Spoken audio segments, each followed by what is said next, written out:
Hello guys, and welcome back to my channel. So in this video I want us to discuss about bar plots in R, and I'm going to show you how you can plot them and you can customize them according to your data. So let's get started. So what are the uses of bar plots? Well, bar plots are mainly used to represent the relationship between a numeric variable and a categorical variable.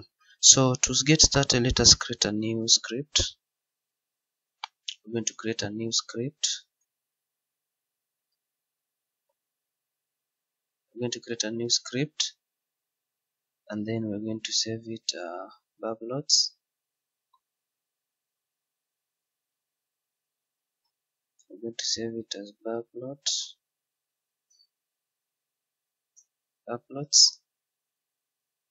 We're going to load the Tidyverse library. We're going to use the Tidyverse library.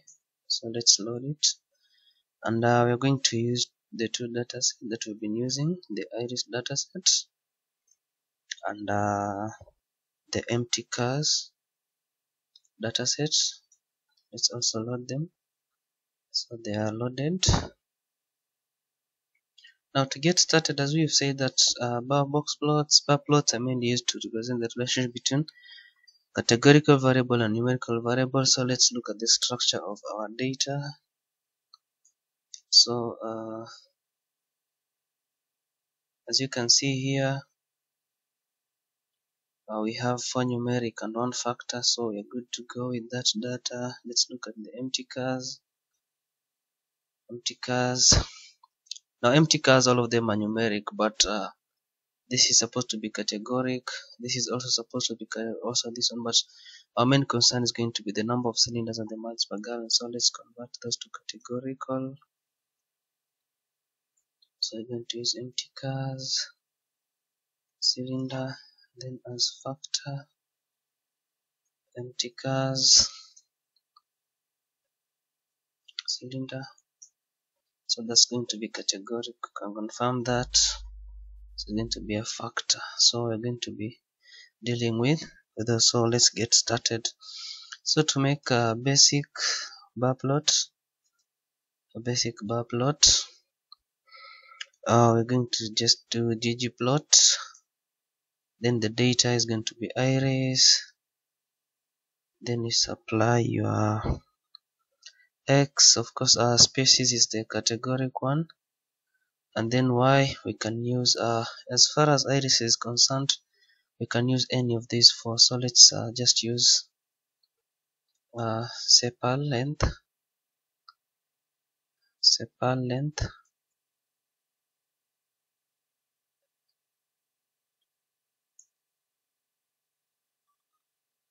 This is sepal length.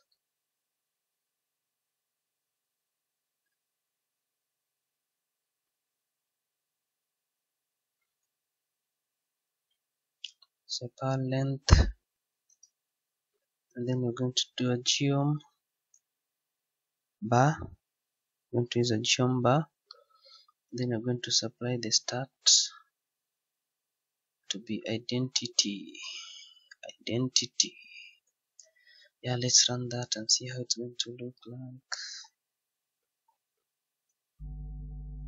Yeah, so that's our very much basic. That's our basic bar plot. You can see that it's as plot. These are the categoric ones, and this is the numeric variable. So you can do the same for the empty cars. You can just copy paste that, and then here we supply a different data set, the empty cars data.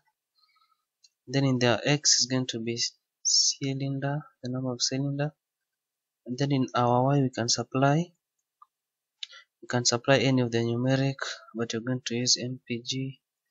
Then you can run that, and you can see that it's going to give you a very simple bar plot with the categoric on the x-axis and the numeric on the y-axis. Now as you can see here, these are just very simple plots, and they have gray color, so they are not customized. So we can add colors. you can add some color so that they can be somehow so that they're going to be pleased. So you can just copy paste these two, so that we want to customize these two. So to customize them, you can just fill this. You can just come here and specify and just say fill them with the blue.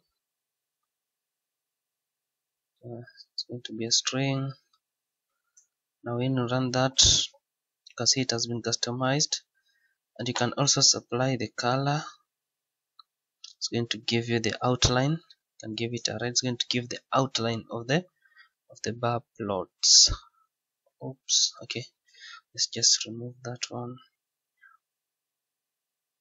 Let's just leave it like that, and then you can also fill this one with the color maybe green,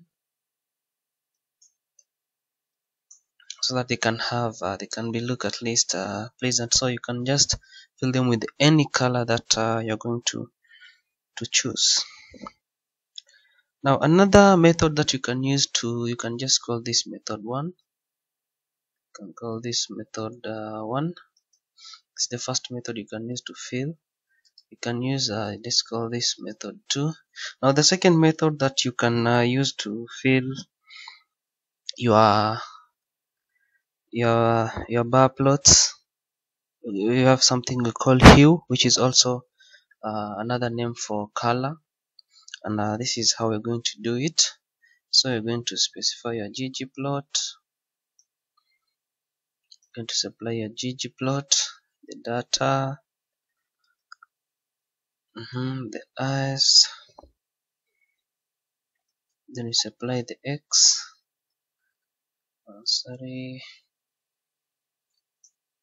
x, then you supply the spaces, and then in this case we're going to fill this. Not going to supply not going to supply the y, so we're going to fill it with the spaces, and then you're going to supply the geom bar, and then you're going to leave it like that, and then you're going to supply something we call scale fill hue.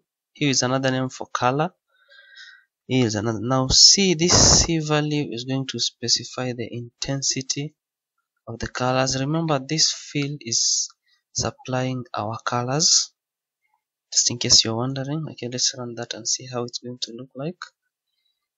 Now as you can see, it has filled with a different color. So this is the color for setosa, vesicolor, and the virginica.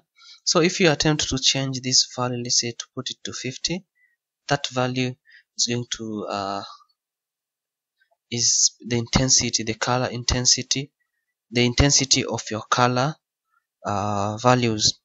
So it has also supplied us with a legend here, but you can also get rid of that legend.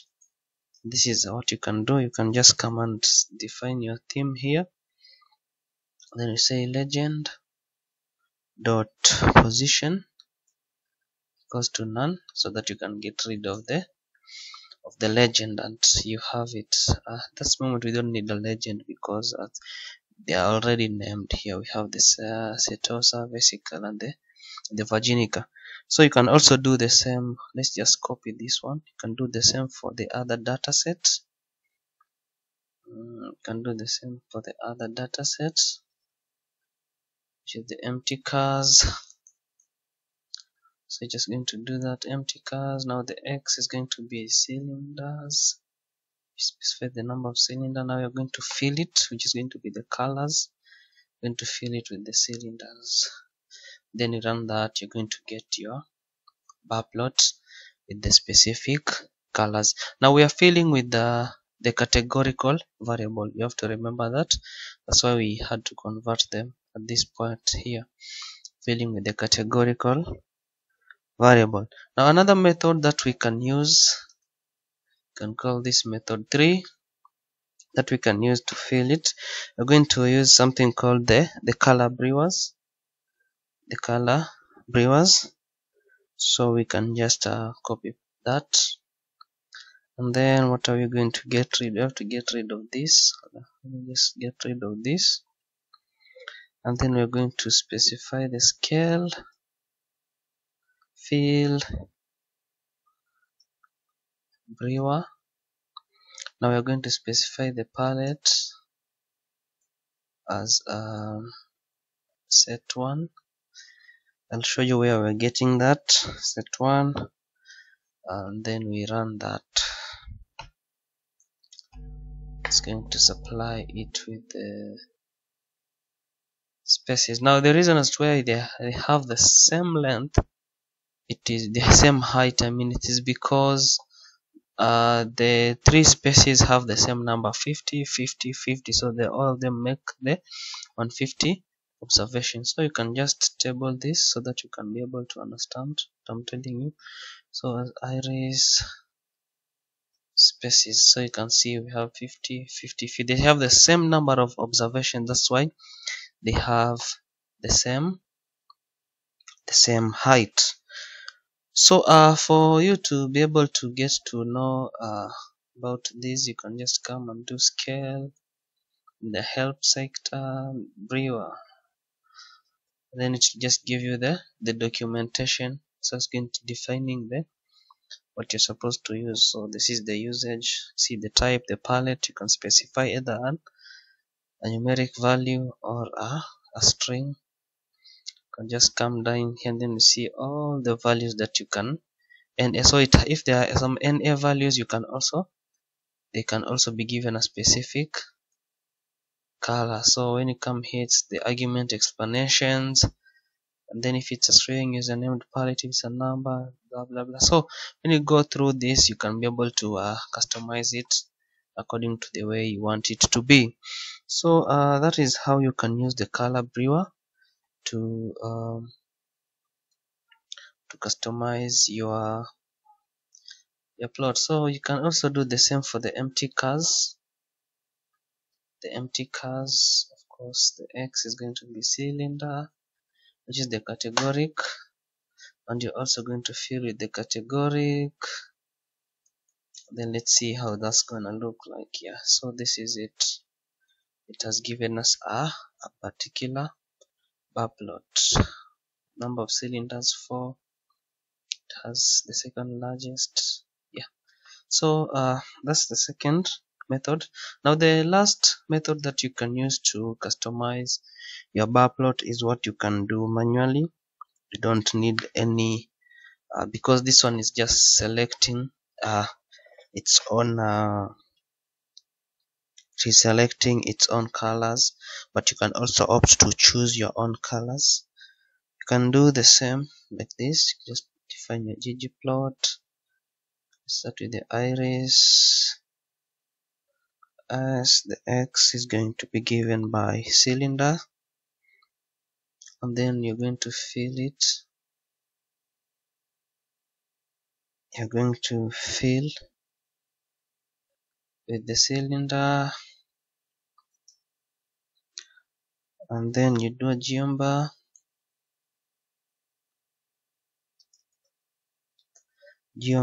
and then you define the scale, fill,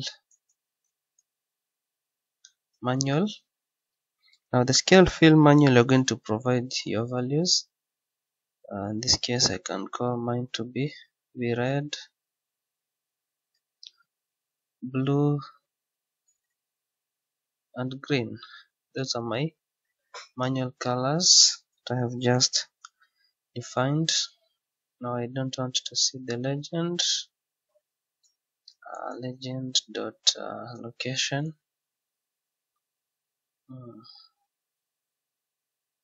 Legend dot position. I mean not location. It's supposed to be position. Is going to be none. So let's see how this is going to look like.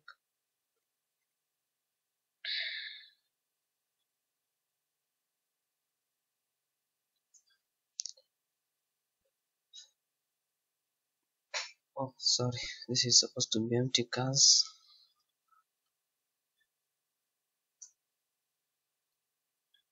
Yeah.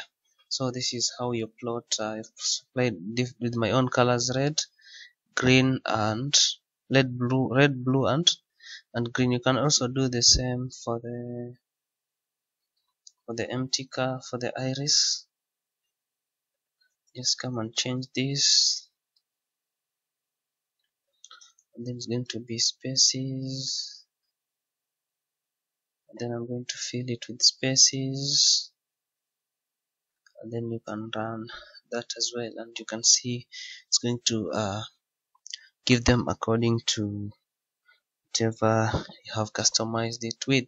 So another thing that you might also consider is you might be having a data set and you want these bars to be, maybe you want them to be horizontal instead of vertical. You can also do that in R. So this is how you plot your horizontal bar plots. It's not that hard, so let's just come back to the basic one. Let's just copy that, then you come and paste it here. So what you're going to do when you plot this, you see they are vertical, so you just come and add something called chord flip, which is going to do a coordinate flip so that they're going to be horizontal instead of vertical. You can just copy that. You can just do the same to this. So whenever you want horizontal plots, you're just going to add the coordinate flip argument function, and it's going to play the trick. Now another thing that you might want, you can notice that in all the plots that we have been plotting, they have the same width. So what if you want to change the width of the bars? How can you do that? You can also do that very easily in R. So we're just going to use an example of these two. You can also customize the rest, but as for me, I'm going to use an example of these two. So we're going to customize this. It's going to plot that. So when you come here to the bar, you can just specify the width, and maybe you can say 0.4, and you can see it's going to reduce the width. And here you can supply the width and say maybe 0.1, and you're going to see that the size of the width is also going to change.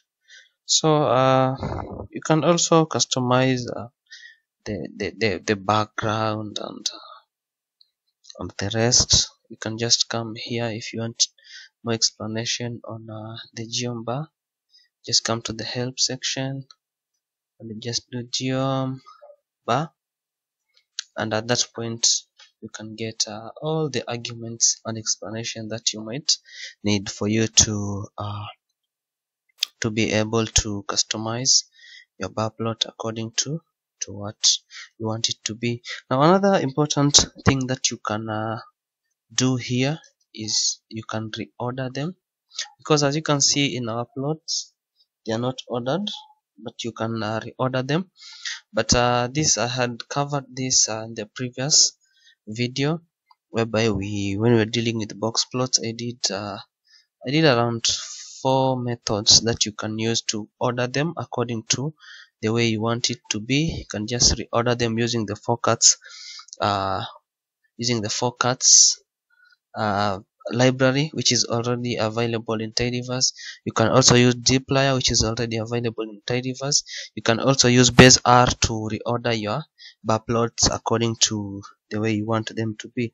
So I'm not going to be covering that. You can just go and check out my previous video on box plots, and everything I explained everything at an in-depth level. So guys, I think that's going to be the end of this video, and feel free to subscribe, and I'll see you in the next video. Thank you guys.